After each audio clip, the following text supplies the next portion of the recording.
Let's pray. Heavenly Father, teach us never to give up. In Jesus' name, amen. Are you a dog person or a cat person? Maybe you're a goldfish person or an alpaca person. It says a lot about us, and it might say a lot to others. There are some interesting studies on the personality traits of people who love dogs or cats or alpacas or goldfish. After 15 years of Nancy and I raising service dogs for wounded warriors and facilities, I've learned a lot about other people when I see them interact with the dogs. If we just sit down to read the Bible and don't know what it's all about and don't bother to read it all the way through and skip over a bunch of sections, we're going to come across things that are not only not politically correct, but they're downright terrible. There is fanatical nationalism. Places where God says he's going to harden Pharaoh's heart and then destroys him because he's got a hard heart. There is David's sin and self-righteousness and self-pity in the Psalms, combined with the places where he asks God, I want you to destroy, smite my enemies. Don't forget Noah being the only man in the world worth saving, and his wife and kids and his daughters-in-law get to come along for the boat ride.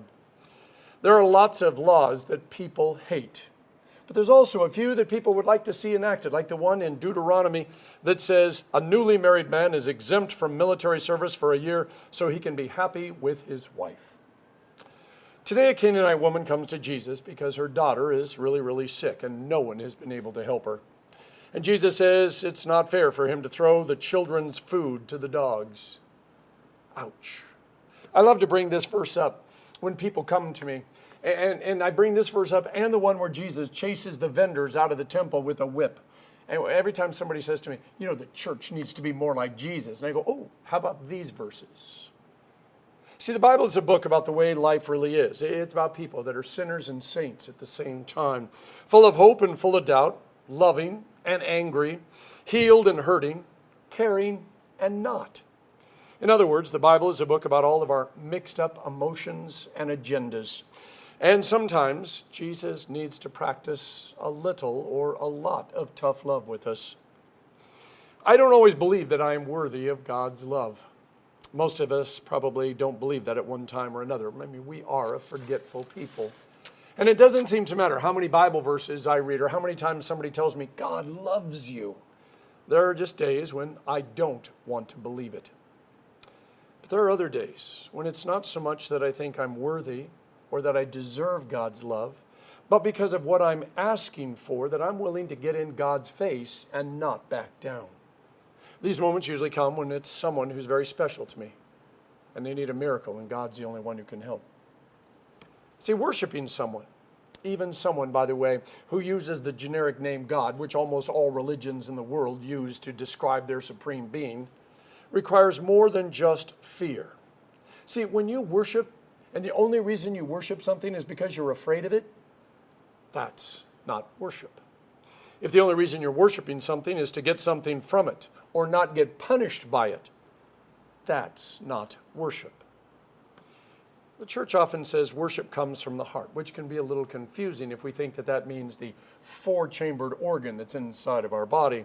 I mean, at Valentine's Day, we exchange candy hearts, and other times of the year, we say things like, I heart you, or I heart New York. When a relationship dies, we say that our heart is broken. We even tell generous people that they have a big heart, which, by the way, it's strange because medical science says an enlarged heart is very dangerous. Jesus has a different view of the heart than we do.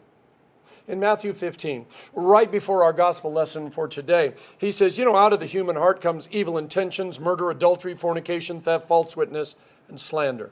Wow, so much for love and puppy dogs and ice cream cones.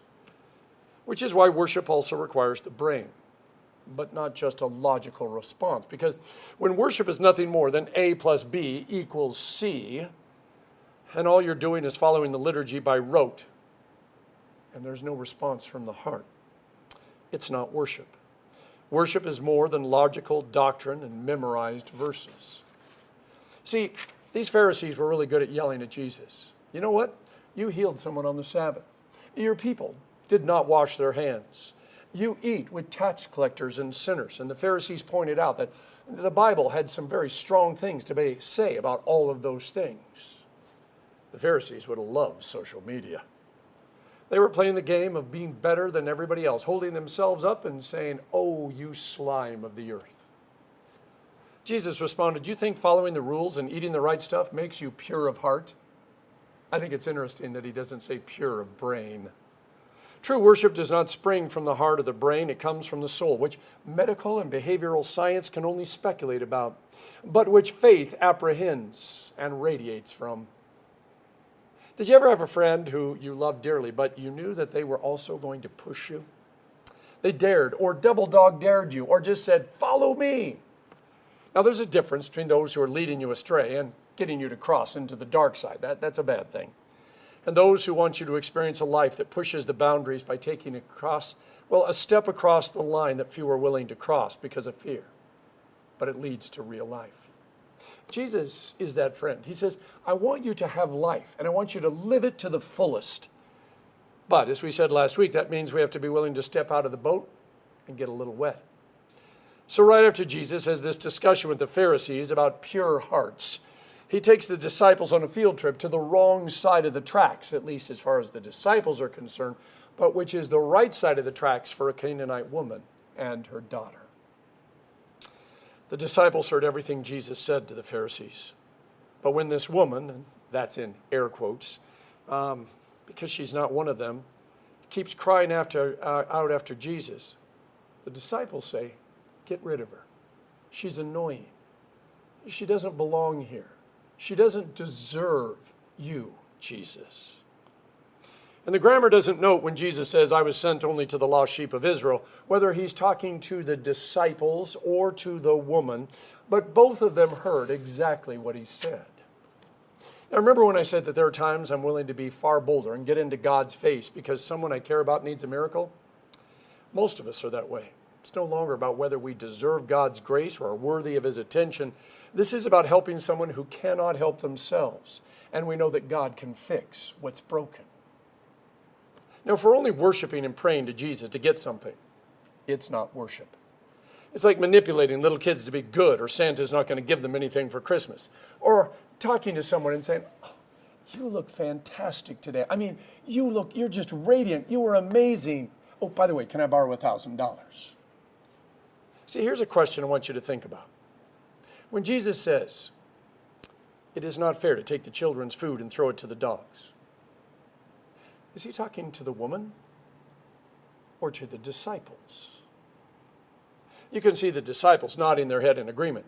This woman is another. She doesn't deserve God's grace or mercy, even if it's a little girl who needs help. And her kneeling in front of Jesus and saying, "Lord, help me," man, the disciples see right through that ruse. Here's another question. When you have nothing to lose, how far are you willing to go when you are desperate?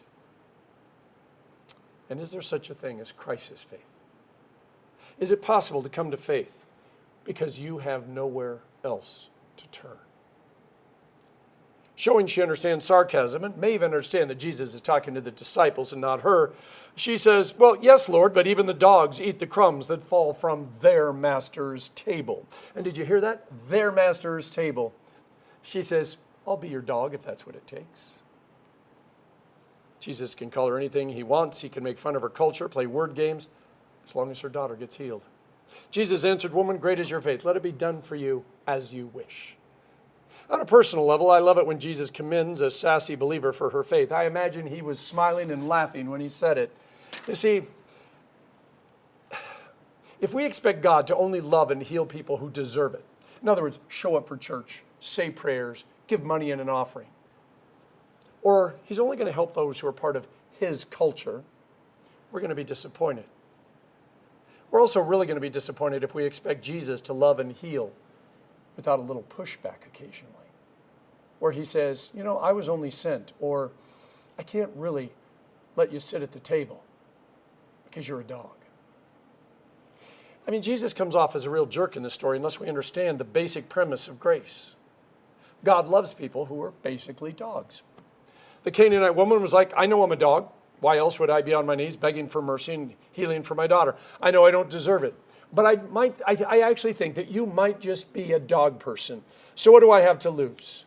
And so you understand the difference. This is not the woman having low self-esteem. It's admitting the truth as an act of faith, as an act of worship. Just like when we start off our services. I, a poor, miserable sinner. I doubt you start that way off, except for a few seconds on Sunday mornings. It's admitting the truth of who we are. We may not like it. We may not want to say it, but it's the truth. The Canaanite woman doesn't try to justify herself or claim that she's good enough or that she's deserved anything. But she knows that God was a dog person, the kind that accidentally on purpose drops scraps from the table. In Luke 18, there's a story of this rich guy who walks right up to the front of the church waving his checkbook and saying, "Hey, God, thanks for not making me like that tax collector that won't even come near the church because he knows that he is not deserving of your love and mercy." Now, unless he had a change of heart, mind, and soul when he died, things didn't go so well for him.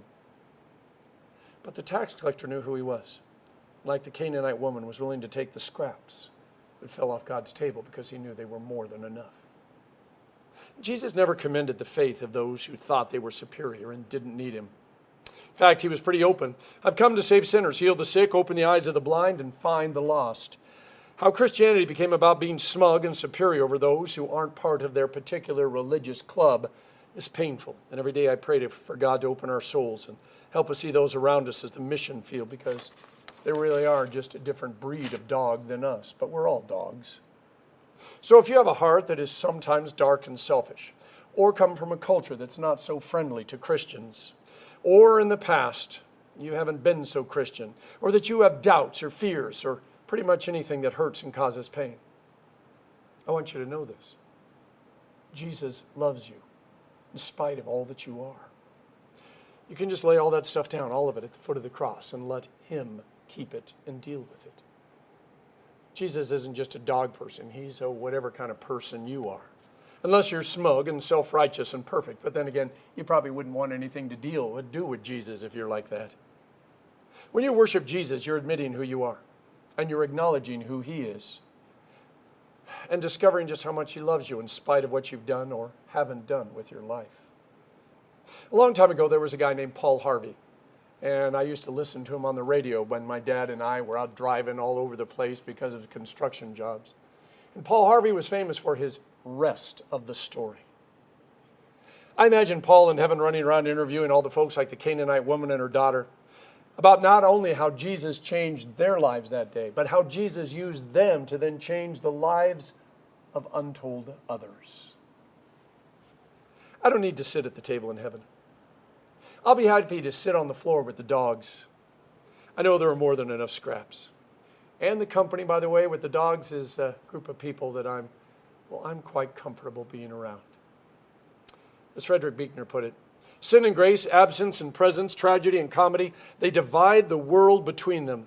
And where they meet head on, the gospel happens. For that woman, for her daughter, for you, and for me. In the name of the Father, and of the Son, and of the Holy Spirit. Amen.